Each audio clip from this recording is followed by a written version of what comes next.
Hello, my name is Timosha. I'm continuing with my discussion regarding the credibility gap and damage to reputation, which the United States hazards due to the ongoing conflict, which it instigated when America and Israeli forces executed a decapitation strike, assassinating the Supreme Leader of Iran, Ayatollah Ali Khamenei, on February 28th, 2026. Of course, that violates international law. I've done videos, discussing that.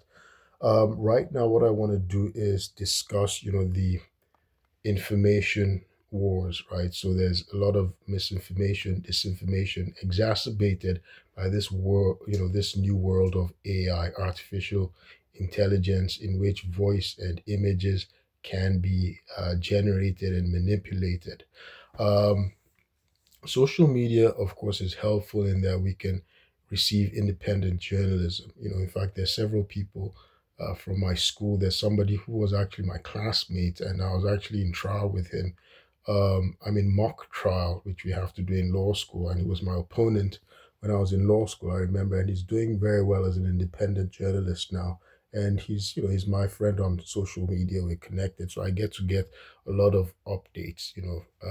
And so many other people. In fact, several of my classmates are independent journalists. It's funny, I guess lawyers are into journalism these days. I started writing just on my own. What I'm doing is not intended to be journalism, but because I'm basically being held hostage by the state of Maryland.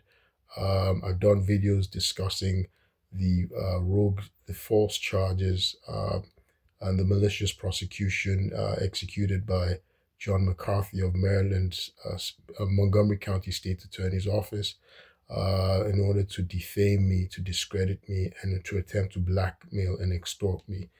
So that's that's why I'm doing these videos right now, and just to also use it as a platform to teach history, discuss international human rights law, because as I realize that if I'm experiencing this sort of injustice, I know there are other people, especially minorities, marginalized people, including Black Americans, who suffer from corrupt prosecutors and corrupt judges as well.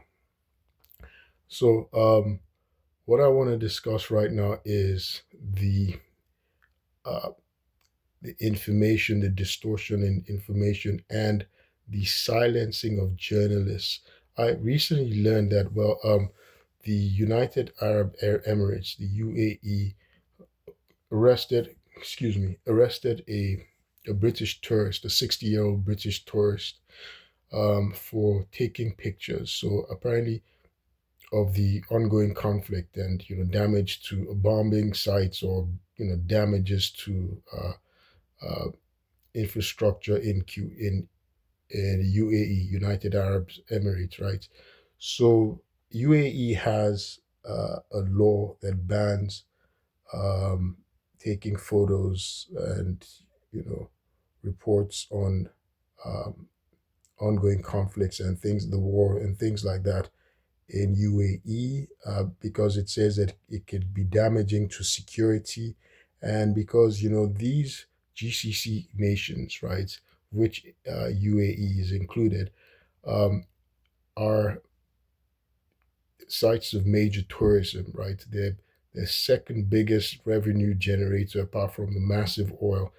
Their massive oil wealth um, is from tourism, right? The centers of heavy tourism, and of course, in its asymmetric warfare, um, Iran, short of trying to target the home nation, um, that's sorry, the homeland of the United States. I'm living in America. I'm an American citizen. So short of targeting, the American homeland, it's targeted. It's been striking Israel because it's located in the Middle East, but it's been attacking America's military bases located in the Gulf Cooperation Council countries. That's GCC countries, and they're the major oil nations. I can list them again. It's Saudi Arabia, Qatar, United Arab Emirates, Oman, Bahrain, and the last one is Kuwait's the sixth one, right? So it's been attack. Iran has been attacking U.S. military bases located in these areas. The reason why U.S. military has bases in these areas was to protect, some sort of security for these GCC nations, right? But now that's under siege as Iran's retaliation. Uh, its um, its method of retaliation is striking these military bases, right? And it's also directly struck the infrastructure of these GCC nations. It struck at refineries in Saudi Arabia. It struck refineries in Oman and Qatar. Um, of course, the United Nations and Israel, they've struck oil facilities in Iran as well. And so that it's created the explosion of the oil has created, uh, you know, pollutants and, toxic atmosphere to suffuse the environment, and, causing carcinogenic, fumes, you know, all over, Iran right now. So, in any event, Iran struck the refineries of these GCC nations. It's been attacking the infrastructure. By the way, the GCC nations have not struck back at Iran.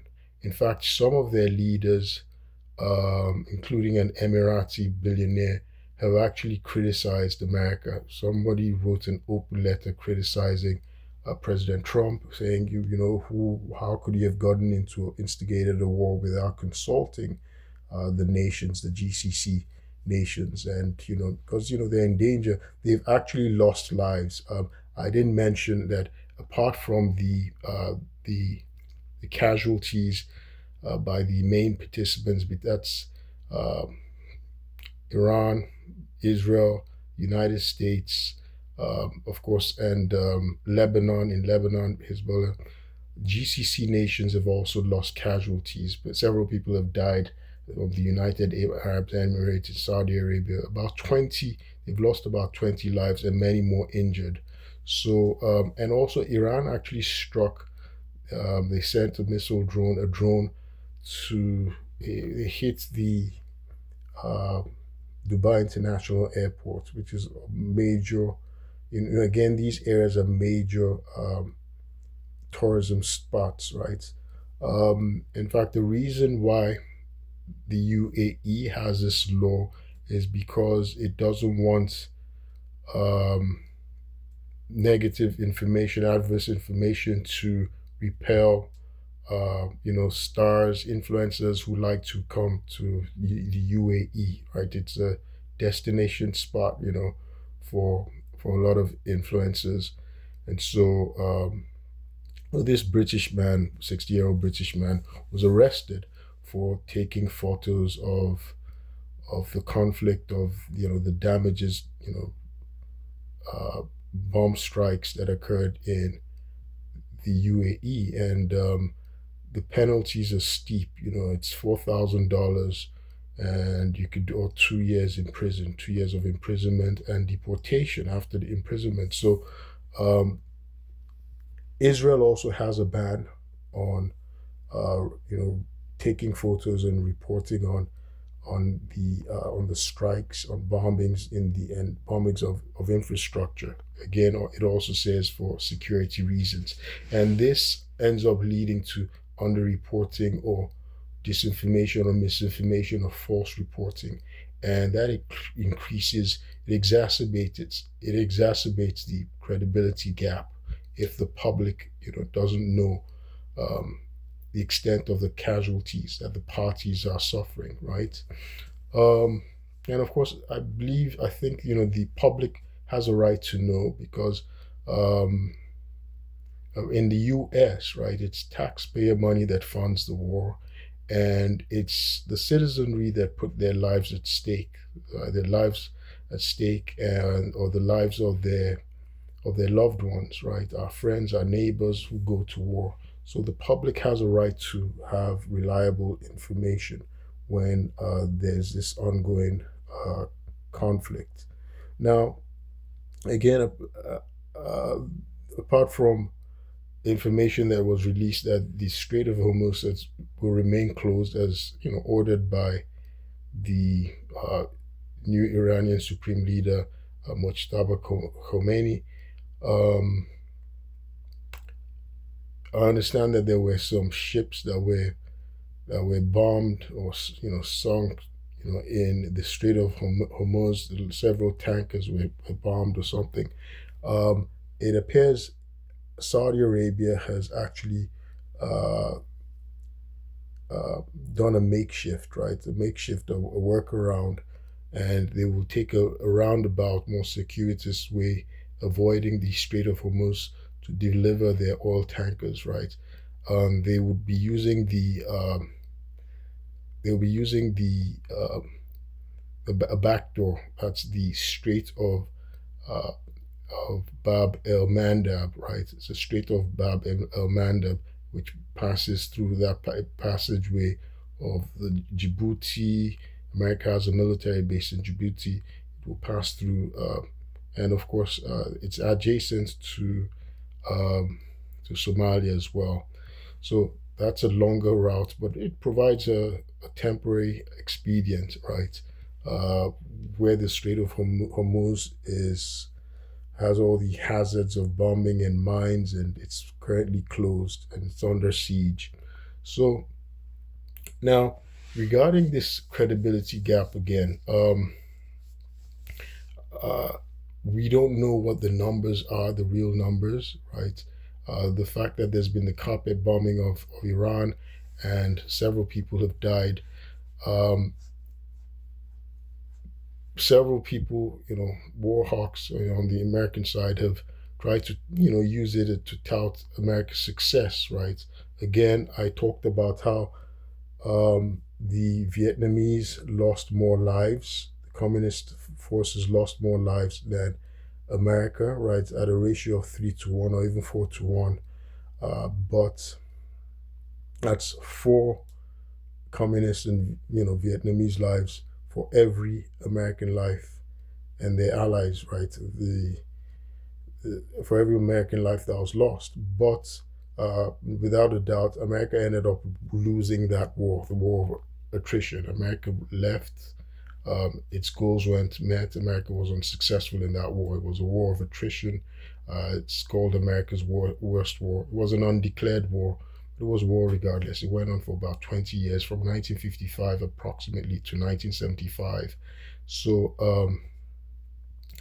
there was, even though they had more casualties, and America did have the superior forces.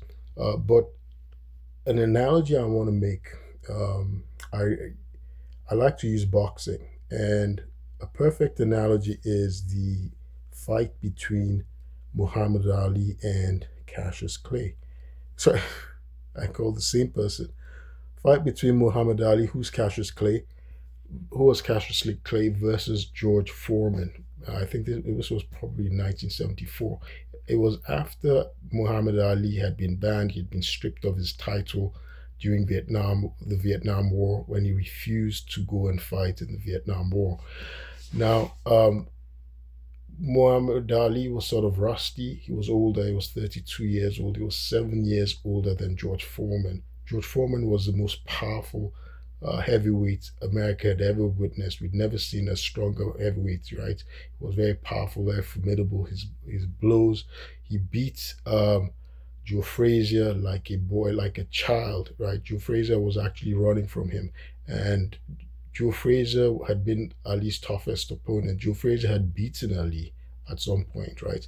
It was 2-1. Ali came back and beat him, but Joe Frazier defeated Ali. Joe Frazier was a very tough opponent for Ali, but Foreman beat him like a child. I think in 2 rounds, just 2 rounds. That Joe Frazier ended up running away. Now this was an older, rusty Ali. But you see where psychology and grit comes in a fight. It can take a fight. A fight can be a sample, an example, an analogy of a war, right? A bigger war between nations. So Ali had his strategy, and it's called rope a dope. So Ali knew that if he fought conventionally, right, you can think of you can let's consider what Ali did to be asymmetrical. It was unconventional, right? Because he just stayed on the ropes. So it was an unconventional way of boxing. He took Foreman's beating. That's ill-advised. He's you can often hear the if you watch the fight, his coaches were cursing him out. Get off the ropes, get Angelo. Angelo Dundee was his coach. He was telling him, get off the ropes, get off the ropes. But Ali stayed on the ropes, right? So that's a rope a dope, right? So that was a strategy because George Foreman was taller than Ali. Ali was 6'3", but George Foreman was taller than him. He was heavier, he was stronger, he was younger, he had more. He had these blows, man. These punches. Uh, George Foreman is still the oldest heavyweight we've ever had. I mean, he came back, what is in like 50, was beating people younger than him. He became a heavyweight champion again, right? At an old age. He's the oldest heavyweight boxing champion, right? Because he came back because he retired after that fight with Ali. He retired because he was embarrassed, right? Ali humiliated him. Everybody banked on Ali defeating so everybody banked on Ali losing to Foreman because Foreman was just stronger. He was younger. Ali had been out of it, but Ali had his strategy. He fought in an unconventional way. Ali, for all throughout the fight, they went 8 rounds. Ali either walked. Ali just stayed in one corner on the rope and took a beating. Right. If he left the rope, he walked away to go to another rope to stay and take a beating. Ali's body was Foreman inflicted serious damage. Ali said his kidneys, he had a problem with urinating, for weeks. It's without a doubt it was a beating Ali took from Foreman. That's that turn that's uh, Ali suffered later on health problems later on in life. We all know how he suffered Parkinson's disease and whatnot. But that beating was very severe. But he took it. He had the grit. He had the grit. He was resolute and he stayed. And but he had a plan. He knew Foreman had never gone beyond a few rounds, 4 rounds. Foreman just knocked out everybody. So Ali was going to make him get tired. Now, when you throw a punch and you're missing or you're throwing a punch, it wears you out. You're expending a lot of energy. So Ali already knew that. So Ali's plan was to take the impact, to just be able to withstand the blows. I don't know how he trained for that fight. I don't know how you train to receive blows from the strongest heavyweight boxing champion the world had ever seen, ever in history, and just absorb his blows. And that's what Ali did. Ali absorbed all of Foreman's blows for 8 rounds. He knew Foreman would eventually be tired. So that strategy he did, he's said to have pioneered it. It's called the rope and dope. I don't think anybody has ever used this since because it's torture. You're just taking torture and pummeling, which can kill you. But Ali had the grit. So that's what someone, a nation, a combatant using asymmetric warfare or unconventional warfare or guerrilla warfare. That's what they're doing. They're trying to wear out the reserves, the resources, the strength of the opponent. They let them go and they can just take that beating, right? Be evasive. So Ali just protected his head. He took a lot of pummeling, took the blows to the body. And eventually, when he got off the ropes, when he knew it was time, the 8th round, right? All he had to do, just a few blows. They even seem like phantom blows because you can't even see the fight, the blows that knocked out Foreman. But Foreman was exhausted. Once he hit the ground, he didn't get up again, and that was it. Now, if they record all the ratings by the judges from the first to the first 7 rounds, all the judges would, I think they all gave it to George Foreman. George Foreman would have won on points if he had gone on that way. So the same thing with warfare, asymmetric warfare, right? The fact that the party using the guerrilla warfare, they're losing more people, more manpower, more damage, because they intend to go the long haul. It doesn't matter so long as they can wear off the resolve and the reserves of the bigger force, right? The more powerful force. So a smaller force of smaller power would use guerrilla warfare, unconventional warfare, or asymmetric warfare against a stronger opponent, and that's what Iran is doing. In day 13, it's already not looking well for America, right, and Israel. And, so lots of analysts, they could see that Iran has the capacity to wear, to just keep going, to wear them out. So that's also a form of misinformation, right? When the information is being misread, so there's a credibility gap because America's inflicting all that damage. He said Israel bombed Iran, dropped 5,000 bombs in Iran within a few days. There have been over 5,500 strikes against Iran. Iran has suffered more casualties, so that's a form, but being misled that, well, because it's suffering more casualties at the onset, uh, even though the thing is its capacity to absorb these casualties is what one should focus on. Just like Muhammad Ali against George Foreman, Muhammad Ali had the capacity to absorb the blows inflicted by George Foreman. George Foreman inflicted more blows on Muhammad Ali, right? But the main thing is Muhammad Ali could inflict it, right? He could, he could absorb. He threw less blows. He didn't. He hardly. I don't think he hit George Foreman. He hardly threw blows. He was just defending. So, but he was able to absorb all the blows, right? And when it was time, like he drew him out until Foreman was exhausted. He had no reserves again, no energy. When they hit the eighth round, he just turned around. Like they call it a phantom blow because you could hardly see. So that he didn't use any force. There was no force. There was no power in the blow that caused George Foreman to collapse. So you can look at asymmetric warfare in that way as well, right? So um, during the Vietnam War, America's reserves were gone. America was defeated psychologically. Public opinion was against America, and at home, America got up and left defeated. So the fact that Iran is suffering so many losses right now, the joint U.S. and Israeli forces are inflicting a lot of casualties on Iran. That doesn't mean, um, focus more on Iran's ability to absorb those casualties, right? And so not to be disinformed, right? If the information is misinterpreted, then that's another credibility gap.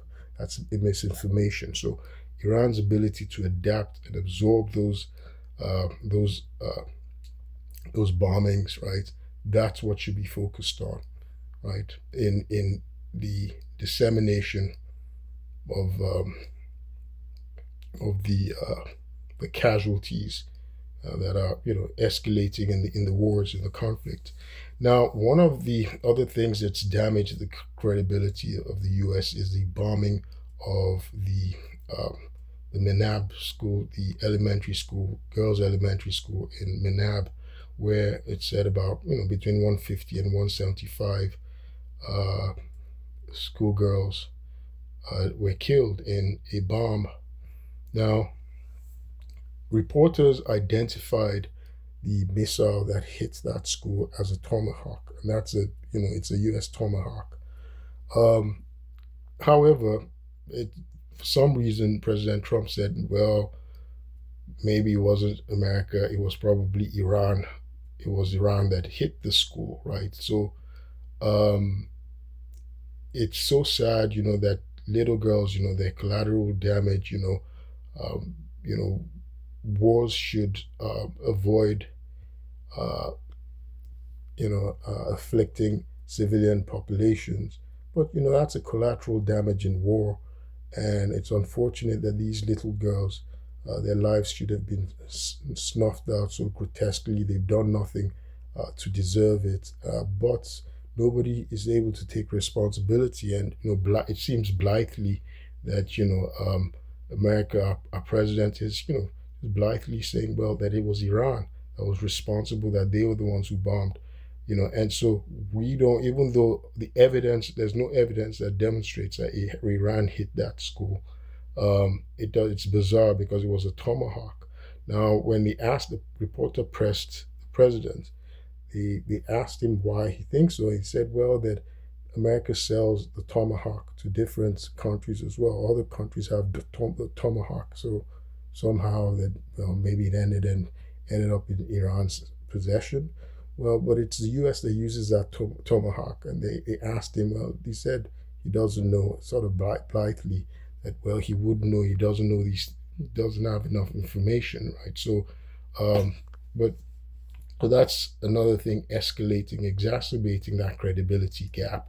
And I've seen a lot of news, a lot of politicians, journalists criticizing, even the public criticizing the administration for the atrocious bombing of the school that killed 175 innocent girls. Um, and but the lack of acknowledgement, and seems to be dehumanizing them. You know, we're at war, but Iranians are human beings as well, and no loss should be dismissed. We mourn the loss of our soldiers, right? The at least 7 soldiers that have died, we mourn their loss. It was needless, right? And of course, the 150 injured as well. We don't know what sort of life sustaining injuries this will inflict, but you know, so this is part of the unfortunate collateral. Well, I don't like to use that word, collateral damage, but it's exacerbating the credibility gap. All the disinformation, the public. It appears the public is being gaslighted. Um, regarding the war. So regarding images that they see. Um, you know, I'm going to stop this video here, and I'll continue in a subsequent video regarding the credibility gap, and in the and the damage to the to America's reputation. We all want to see America as a force for good, right? But two wrongs don't make a right. If we say, well, we wanted a better regime in in Iran, because there are human rights abuses there. Well, us doing something wrong to effect that change, because we're causing more deaths. They said that there was this repression that went on under the Ayatollah in the early months of the year, in the early part of the year. Uh, but now they've sustained more casualties from this war, right? So uh, our taking him out has caused more pain, more damage, right? More lives, more people have been lost. The destruction of the infrastructure, the oil, the oil explosions. They're now suffusing the air. We don't know the carcinogenic, long-term carcinogenic effects of that exposure to the fumes, right? The noxious fumes there. So now we're not looking like honest brokers, but we can always retrace our steps, and hopefully we will do that sooner than later. My name is Olurotimiyosha, and I'll keep you posted. Thank you.